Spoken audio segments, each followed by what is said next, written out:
Welcome to Peer Innovation, the podcast with Leo Batari and me, Randy Cantrell. Building on our previous shows, The Year of the Peer and What Anyone Can Do, we turn our attention to helping business leaders build high-performing teams. We'll talk with a diverse group of thought leaders who will share stories and insights that will help you and your teams achieve new heights. If you believe there is strength in numbers and that meeting the challenges of the future can only be achieved if we do it together, then join us for the conversation.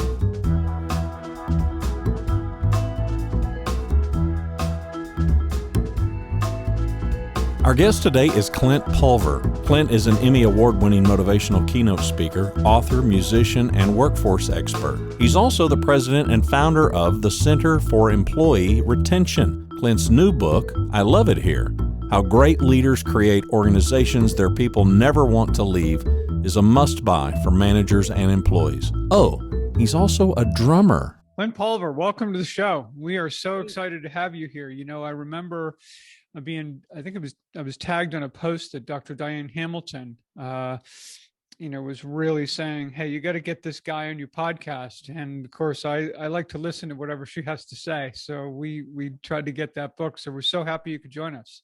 I'm happy to be here. Thanks for having me on the show. This is a treat.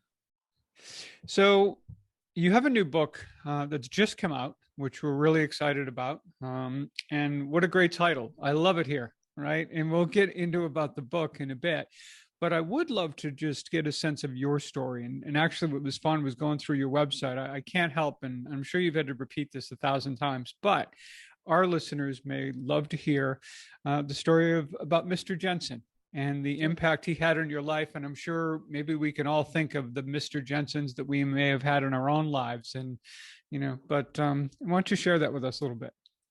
So I was the kid growing up that always had a hard time sitting still. I still have a hard time sitting still. I would just tap. I would move. My right hand would go. My left hand would tap. And obviously, if you're sitting in the classroom, that gets pretty annoying fairly quick.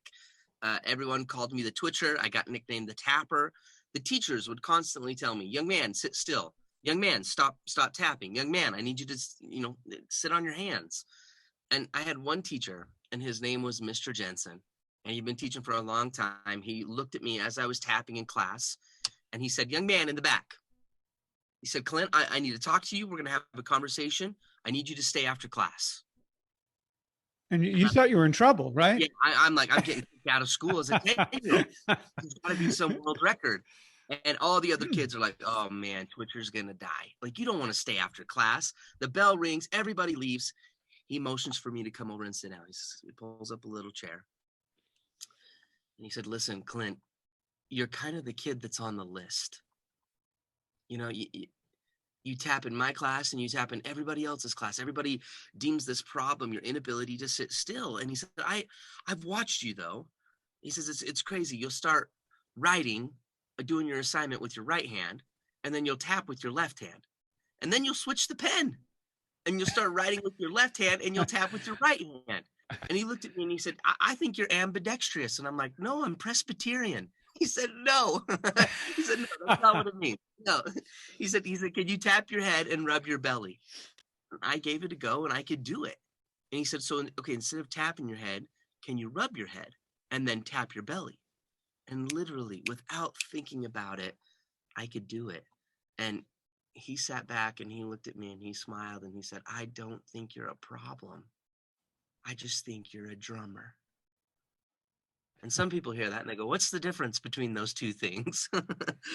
I believe in the power of moments.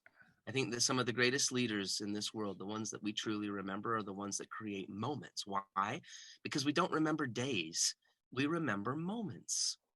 And in that moment, Mr. Jensen, the old teacher, he leaned back in his desk and he opened up the top drawer. And he reached inside and he took out my very first pair of drumsticks. And he put them in my hands and he said, Clint, I have no idea what's going to happen, but I just want you to keep them in your hands as much as you can. And that was almost 23 years ago. And my life changed from that moment. And for 23 years, I've had the opportunity to tour and record all over the world as a professional drummer. I've been on America's Got Talent. I've toured with the Blue Man Group, Carrie Underwood, Tim McGraw. I graduated high school and I had no idea what I was going to do when I was growing up. Like, what do I do? And I ended up going to college. I graduated in 2012 with a bachelor's degree and zero college debt, zero debt. And that was all from music scholarships. Yeah. And, and I don't say all that to go, wow, good for you, Clint, or what a list of accolades. It's because of one person who decided to create a moment of advocacy as an educator, not just develop a student. And in doing so, it changed everything. And he decided to look deeper. And this was just, really incredible. As I mentioned to you before we got on the show, it reminded me of that story that Sir Ken Robinson told in that famous TED Talk about creativity, where he talked about Gillian Lynn. This was back in the 1930s. She's 7 years old. And she couldn't sit still in class. And the mom brings her to a doctor to find out what's wrong with her. And after a number of conversations and leaving her in a room alone with the radio on and looking through, a two-way glass, and could see that she's just moving, he said, "There's nothing. Your daughter is not a problem. She's not sick. She's a dancer." And it was that incredible moment where instead of giving her medication, instead of making assumptions, or when someone doesn't conform with whatever thing that you have in your head, to just ask questions and find out what's behind all this. And to me, I think we have that opportunity with one another all the time. And I relate this in so many respects to your book, because when we think about leaders and creating these environments, and which we all, not just the leaders, but we all create for one another, this idea of, I love this place and I want to be at a place where I love to work there and I feel belonging.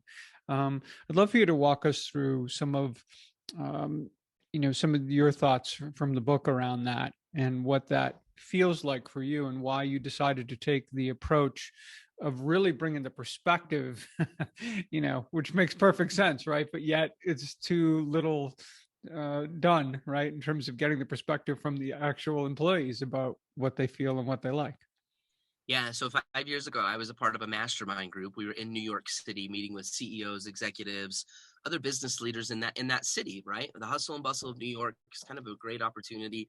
One of the guys that we met with owned a sporting good retail chain right in downtown Manhattan. We're in his store. We're talking about his business strategy, and how they've had to change over the years to adapt to a marketplace that's always changing as well. And I'll never forget, he had this thick New York accent, and he said, "You got to adapt or you're going to die. If you don't adapt, you're going to die in business." I agreed with him. I said, I get it. You've got to adapt. And then I said, what about your management style? Have you had to adapt how you handle people versus how you handled people 20 years ago? And he fired back and he said, nope, no need to change. And we get results. And it was a complete bipolar response to what he had said about his strategy, right? Felt the need to change strategy, no need to change how he managed people. And the world changes, and people have grown up in a different world today than it was 20 years ago. But there was no need for adaptation. And I looked around, and all of his employees were my age or younger. All millennials, Gen Z employees. And I just thought, I said, I wonder what they would say. I wonder if they would have the same idea, the same perception as he had. So I thanked him for his time. We had 35 minutes to kill until I needed to be at the next place. I had nothing else better to do. So I walked up to the first employee I saw. And I looked like this. I had a backwards hat on. I had a hoodie on. And I just casually walked up. I was a customer. And I just said, "Hey, I'm just curious. What's it like to work here?" And the employee got super quiet, looked around. I felt like we were doing an illegal exchange. Exactly. And he said, "Do you really want to know?" And I said, "Yeah, I'm genuinely curious." He goes, "I cannot stand it here." He said, "I literally feel like I'm a cog in the wheel. We're all cogs in a wheel here." He's like, "We clock in, we punch out." He said, "I don't even think my manager knows I'm here right now." And I said, "Well, then why are you working here?" And he said, "I've already applied to 3 other places. As soon as I get a chance, I'm gone."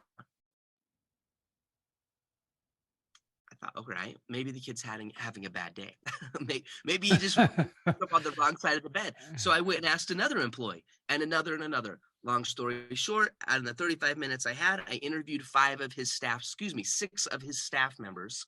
And at the end of those conversations, 5 out of the 6 of his employees said they would not be working for this guy and his store in less than 3.5 months. The toxicity running through that organization was unbelievable.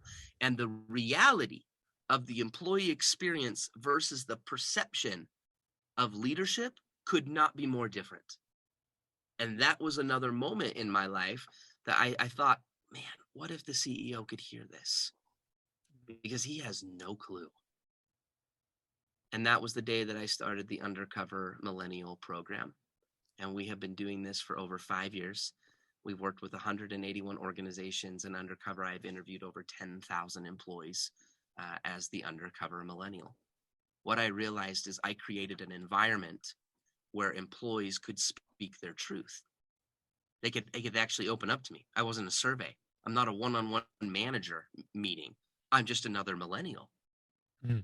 And unfortunately, most managers have no idea they're doing poorly because there's no incentive for an employee to speak their truth. I don't want to be blacklisted. I don't want to be hated. I don't want to be the dramatic one. So they just keep quiet. And then they leave 4 months later. And the manager has no idea, right? But it is the manager. Managers have so much of an impact. And when an employee hated their job, they talked about the manager. But when an employee loved their job, they talked about the mentor. And that was the magic of all of the research.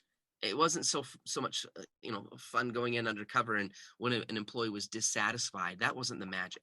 The magic is when I would go in looking for a job into an organization, and I would say, hey, I'm just thinking about applying. What's it like to work here? And they would respond with, I love it here. Is the manager, from your perspective, the person who cares about the work, and the mentor is the person who cares about you? Yes. And it's also to not be confused with leadership. Nobody talked about a leader. Like leadership was not the emphasized point when an employee was fully engaged. Now, leadership, the traditional definition of leadership would be the person that stands in the front and leads. You have the vision. You're making sure that the ship is getting where the ship needs to go. Management is making sure that there's no leaks on the ship. We're efficient. We can get through the water. We can move there quicker. But the mentor is the person that's taking care of everybody on the ship. Mentorship, we learned, was so powerful because it cannot be given. Mentorship could only be earned. That's why it was so powerful. It was a literal voluntary contract, calling that an employee would seek out and deem this type of a manager because of who they were. You could not become a mentor until the mentee invited you into their heart. And when that was achieved, it was powerful. That's what employees talked about. That is who employees worked for. That's who employees would leave another company for and chase somebody over to another organization with less pay, not as great of benefits, because they were a mentor. And I would walk in and I would say, so why do you work here? And people would be like, Susie. I stay here because of Susie. Who's Susie? I go to the next person. Why have you stayed here for 15 years? Susie, man.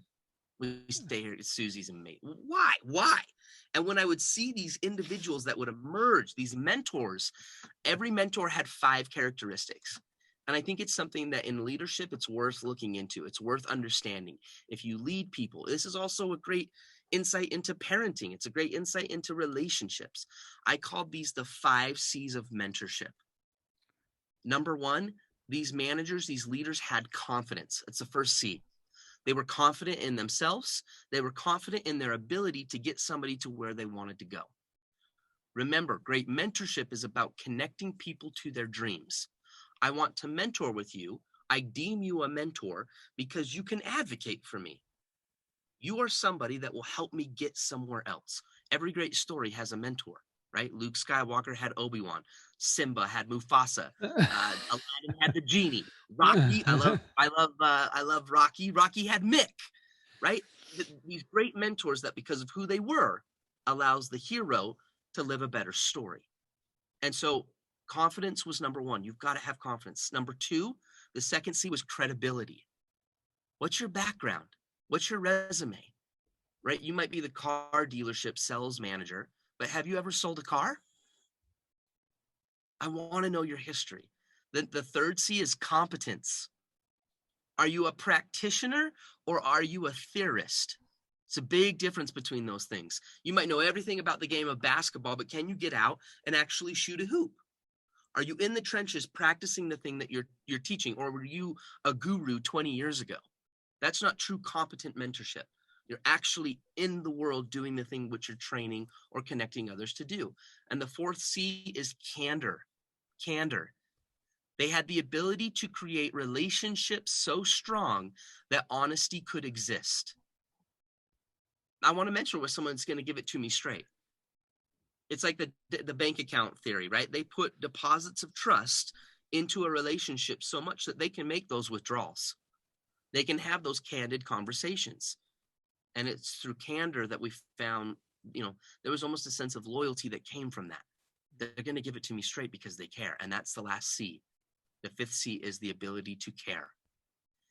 If you look at your life and any great mentor either of you have ever had, I guarantee they had all 5 of those C's, or you would not have mentored with them. It was the combination, the formula behind how these great leaders yielded loyalty, influence, respect, and the ability to just turn an organization into a place where people were just surviving, but they were thriving because they had a mentor. And that mentor was connecting them to their dreams. Mentorship versus management will always win. Have you found in your research that mentorship doesn't depend on having a management title? Correct. It does not. Lateral mentorship was also a very important thing. Like peer-to-peer mentorship was critically important, and that could be earned. There was many times we would find that certain employees were more of the mentor, even the boss, than the actual boss was, because they possessed more of those 5 C's than anybody else. Yeah. Would they hang on if they really enjoyed the people that they worked with, even if the boss wasn't quite what he or she should have been? Yeah, sometimes, but usually no, because the boss would have such a demeaning effect on the workplace that it wasn't worth the friendship of the 3 or 4 colleagues that you had. I mean, yeah, leadership is still the number one reason why people left. We found there was 4 types of managers in every organization. And if an employee was either satisfied or dissatisfied with their job, I could narrow it down to 2 variables that we saw. And again, all of this research is coming through the lens of the employee. That's why this is so different. This is not another leadership book written by a self-proclaimed leadership expert. That's not what this is. This is research based off of 10,000 employees who knew when their leaders were getting it right. And so those 2 variables were standards and connection. So the expectations of the organization, the standards of the manager, the ability to get a job done, to stay productive, to stay profitable. But the connection piece was the empathy, the ability to connect with somebody. The first manager is what we call the removed manager. They're low on standards and they were low on connection. So this created complete disengagement. Why should I show up on time? My manager could care less. Why should I work hard? I don't even think my manager knows who I am. The manager doesn't care what you did on the weekends. The manager doesn't care about your family. The manager's just burnt out. They're tired. And so they don't manage. They're removed. So it creates disengagement. The second manager we found is the buddy manager. This was the manager that was really high on connection, low on standards. So they wanted to be everybody's friend.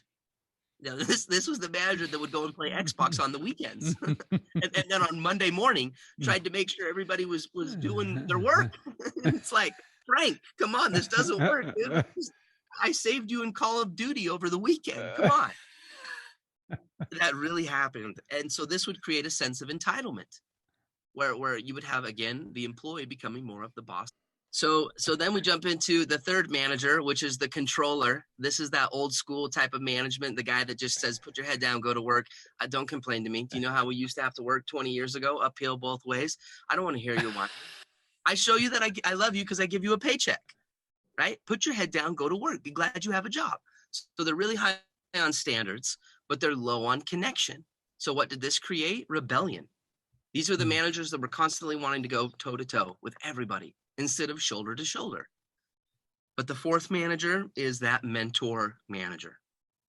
They were high on standards as much as they were on their ability to connect. So what did this create? Respect. Respect. They weren't always liked, but they were respected. And it was a beautiful thing to see how managers would rotate between those four different individuals. But the goal was to always become that mentor manager. And it had a powerful effect on employees. So, Clint, just as a thought, because I realize you had just a brief time to give us kind of the definitions of the 5 C's, but I guess there was a 6th C that immediately popped into my head, and I'm wondering where you think it fits in your 5. Yeah. And that would be character. When Mm. I think about, what that means in terms of maybe that fits into credibility, maybe it fits into caring. I mean, I guess you could, but it would seem to be in there somewhere, right? This idea that someone had just this kind of impeccable character in some respects, right? That you had that level of trust, you had all of these kinds of things. Yeah, I think that almost all of those 5 C's is what builds up your character. Yeah. And your character is going to be deemed off of your credibility. Can you care? Are you an honest person? Are you confident in your character and your ability? Like you're truly right. It is who are you as a character? What is your individuality? What ethics and values and what do you deem to be important? And some people have poor character, right? And they attract poor types of mentorship. I would almost add a 6th C that we found, and this would not be something you would want, but it's something that's prevalent, is callousness. Callousness. People that were just toxic and mad and burnt out. And you put a hard to catch horse in a field with an easy to catch horse, you're going to end up with 2 hard to catch horses. You put a child in the room with a healthy child, you end up with 2 sick children. And too often, so many people were put into management positions because they just needed to be promoted. They were good employees and the company had no idea what to do. And so they just put them into management. And that does not make you a good manager. And that's far too often we found people that were just calloused, burnt out, had no desire to connect, to advocate, to mentor, to build relationships. So on the path to being a better manager, better leader, and having these 5 C's and being a person of character that people recognize and respect, for leaders out there now who may feel that they don't really know what's going on in their companies, they don't really know how their employees are feeling about things, and maybe the simple question is ask them, but I think the answer is ask them. But at the same time, there's got to be a way to get this information out, particularly if they don't feel safe talking, right? So how does the leader find out what's going on in their company so they can really make change, assuming that that's really what they care to do? Yeah, you bring up a great point because it's always that how do we do this? I am claiming this right now. We did research during COVID-19. We worked with 47 organizations during the pandemic, and I saw some horrific things that were done to employees during a time of chaos. I also saw some beautiful things that were done to employees. And I am calling it right now, in Q3 and in Q4 of 2021, we will see a massive exodus of employees leaving their current jobs. Why? Number one, they remember how you treated them during the pandemic. There are people right now that are just waiting to get out. As soon as we pull through this, and we're pulling through this pandemic, and as soon as other things kind of shake out and the availability and certainty comes back to some degree, we will see a huge job churn happening. Number two, they've had time to think. A lot of employees have had time to think, and they realize, my gosh, my job doesn't look like it used to in 2019. Or they're thinking, I could work in New York City and live in Colorado. That was never an option before. I can work in San Diego and live in Utah and save 3 times the rent, right? Like it's given everybody a time to think. And so how do we figure out what employees want? I came from the medical field. That was my background before I jumped into this. And I worked in the operating room as an orthopedic specialist. And one of the things that the doctors would always call out during surgery is, can I get a status check? I need a status update. Give me a status check. What they were really asking is, what are the vital signs of the patient? Everybody, we've got 4 vital signs: our heart rate, respiratory rate, body temperature, and blood pressure. Those 4 vital signs determine whether you're living or dead. Employees have vital signs. Your organization has vital signs. It's a living, breathing entity. The vitals determine treatment. And then we look at the vitals, we treat the patient. Then after you treat the patient, then what do? You recheck the vitals and you treat again. We recheck, you continue that cycle until healthy stability is maintained long-term. I advocate and recommend to every leader right now, you go and you find your all-star employees. Who are your top 5? Your employees that if they left yesterday, you would be put in a hard spot as a employer. Sit down with them and conduct what I call a status interview. This is not a stay interview. This is not an exit interview. This is not a one-on-one management meeting. This is not a performance review. That's not time for any of this. This is a status check. You start the status check with vocal praise. This can be done casually. This can be done at lunch. This could be done in an office. It could be done over Zoom. And you just jump on the phone with Johnny and you say, hey, listen, Johnny, it's been what a year, right? It's been tough. We've hit obstacles. You have stuck with us. You have been amazing. You've been with the company for X amount of years. We love you. We love Jenny. We love the kids. And I got to know. And this leads into question number 1. What can I do to keep you here? What can I do to keep you here? Most employees in their whole working professional careers are never asked that question. And I think it's because managers are afraid to ask. They're afraid of the answer. Yeah. I'm afraid, what? My goodness, well, what if they ask for a 20% raise? Or what if they ask for ski passes and more ping pong tables and free food? And we just can't do that. What if they just want a little more flexibility?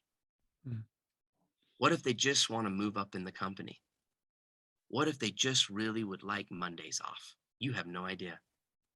Right? You have no idea. We've heard that age-old adage, if you teach a man to fish, then you feed him for a lifetime, right? You feed the guy a fish, you feed him for a day. If you can teach him how to fish, then you feed him for a lifetime. Every time I hear that, I say, who said the guy wanted to fish? Who said the guy wanted to fish? I'm a steak guy. Sometimes we come in guns a-blazing and we feel like we know what people want. You don't until you ask them. But you're right. You brought up a great point, Leo, creating an environment where they feel safe enough to tell you. Now, if they ask for something that you can't do, be honest about that. If they want a 20% increase in pay and you just can't do it, or they maybe haven't merited the effort to increase a 20% raise, then let them know and say, we can't do that right now, but are there other options? Is there something else? And if they say no, at least you asked. So that leads to question number 2. Question number 2 is, what is getting in the way of your success in this organization?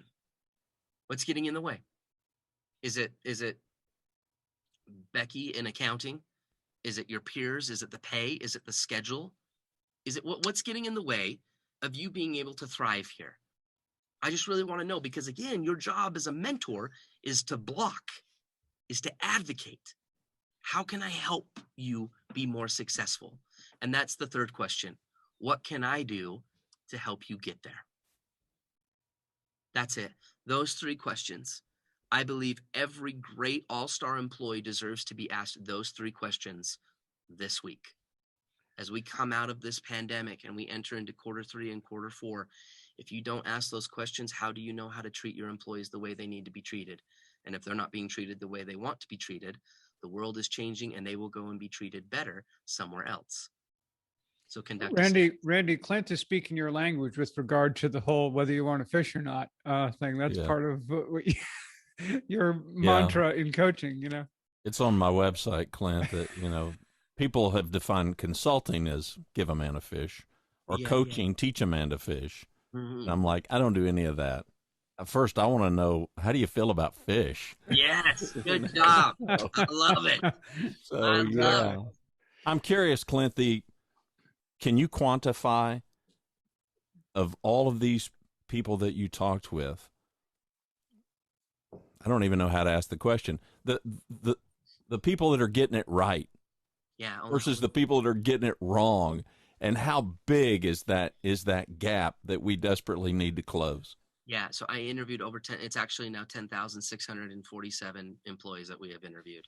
Only 30% of those employees said, I love it here. Yeah.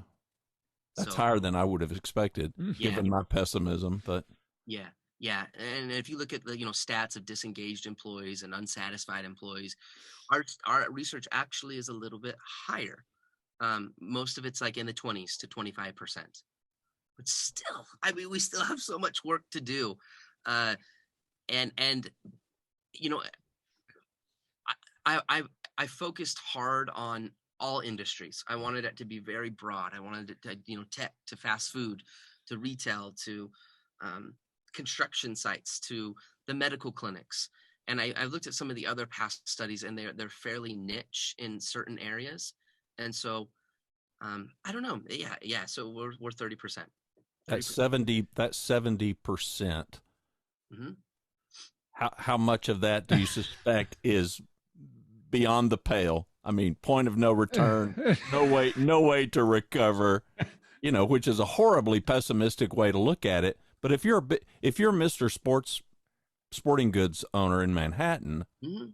I mean, there's the desperate need. Yeah, I mean, he's in trouble. totally. He's in trouble. Whether he knows it or not, he's in trouble. If not now, then okay, Q3, Q4, he could be in big trouble, right? Yeah. So the economic impact of this in small to medium-sized business, especially, Yes. is huge. Yes. It will tank businesses.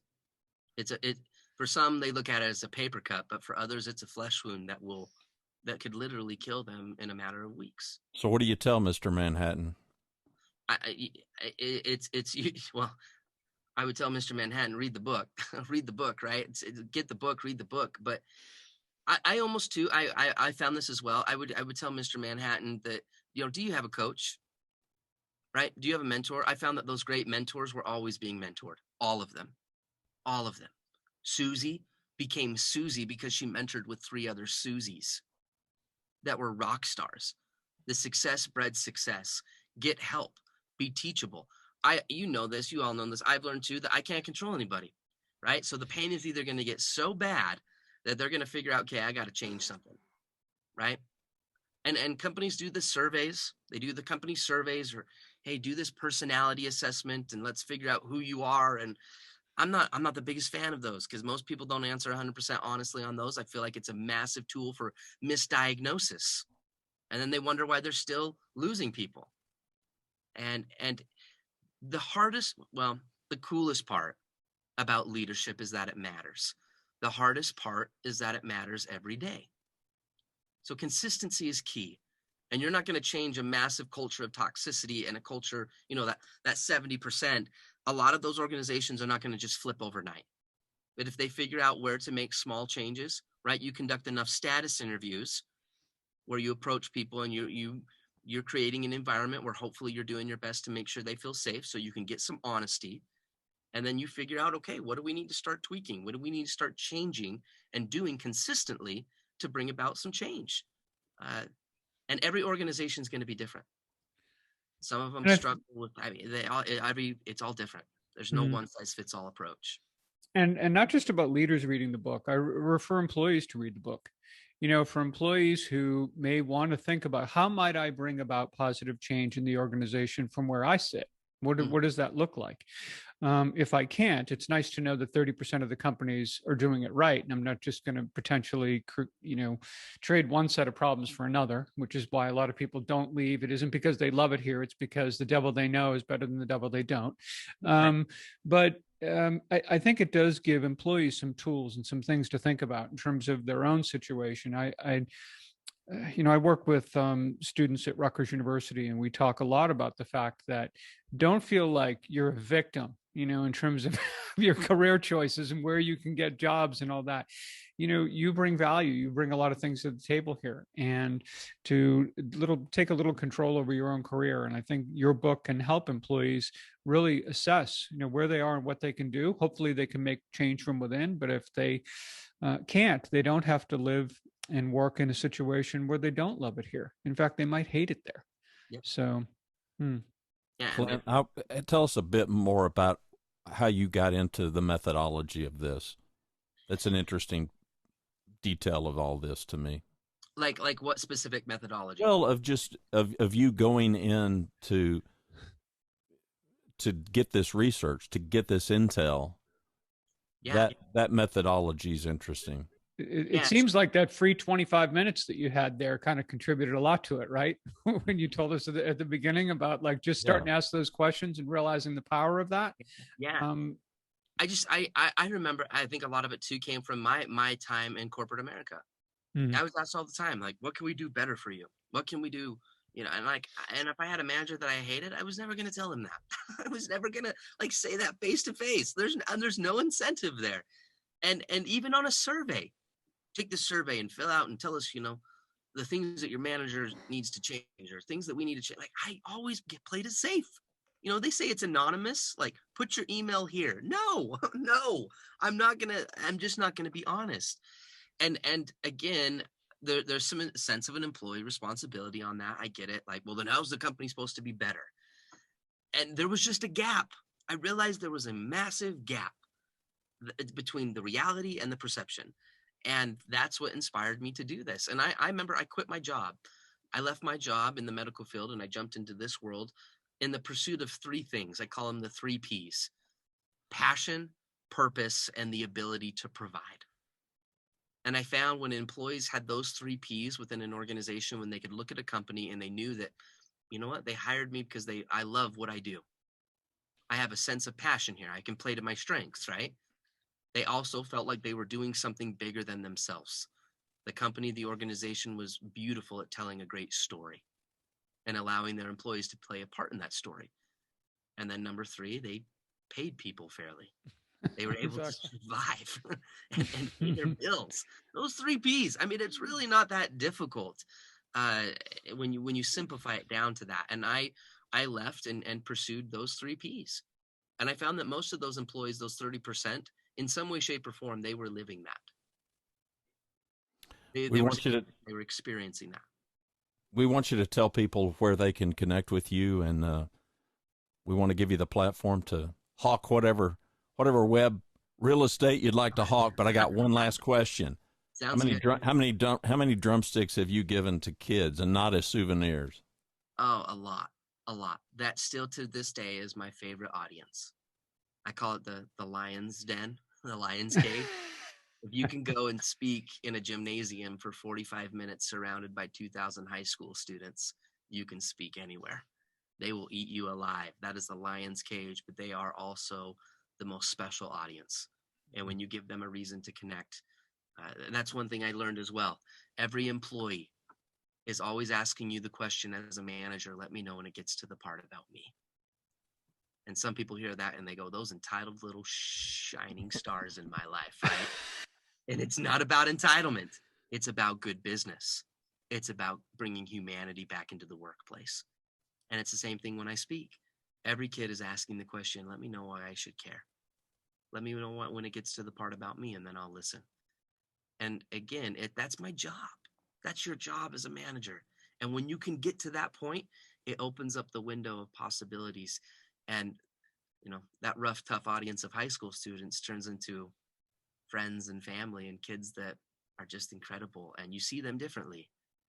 And giving kids drumsticks and kids coming up after and they have a visible disability or they're blind or they struggle to sit still or they have ADHD and they come up and they say, I'm you. I'm you. I'm the kid that always is teased. I'm bullied. I'm the one everybody sees my problems, but I'm you. And man, you bet we give those kids a pair of drumsticks, and whether they're a drummer or not, it's again about instilling hope, writing a great story. Mr. Jensen was just a great storyteller, not in the story he told, but in the story he helped students write. Mm-hmm. That's significant mentorship. That's powerful influence. So they can find the book on Amazon. You can pre-order the book. Type in, or actually, no, it's out. It's out now. It's out now. It's out now. Look at that. It happened fast. It's out. Yeah, it's out. Go on Amazon and type in, I love it here. And you can also find out more information on my website at clintpulver.com. and I'm on all the social media things as well. So I appreciate you both. This has been an honor for me to be on the show, and it's been a pleasure. We appreciate you saying yes to us. He is Leo Bottari. I'm Randy Cantrell. Our guest has been Clint Pulver. You can find more about Clint, and we'll put everything in the show notes over at the website, leobottari.com. That's leobottary.com. And we appreciate you, our podcast audience, whether you watch us on YouTube or whether you listen to us on all of your favorite podcast platforms. We appreciate it. Till next time, we'll see you.